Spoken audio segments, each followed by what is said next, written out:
Bolalarda tungi enuris, ya'ni tunda tagini qo'llab qo'yish va adenoid. Bu ikkita muammo bir-biri bilan bog'liqmi?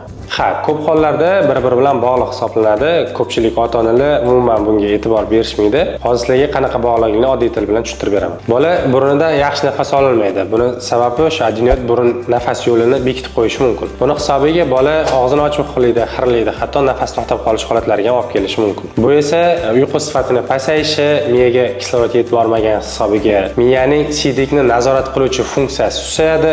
Bu holat esa siydikni ushlab tura olmaslik, ya'ni tunda bola uyg'ona olmasdan yotog'ini qo'llab qo'yish holatlariga olib kelishi mumkin. Bundan tashqari gormonal o'zgarishga olib kelishi mumkin.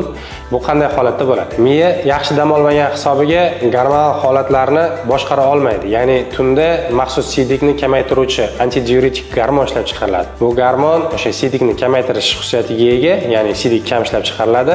Agar bu gormon yaxshi ishlab chiqarilmasa, ya'ni miya yaxshi dam olmagan hisobiga gormon yaxshi ishlab chiqarilmasa, kechqurun siydik ko'p ajraladi.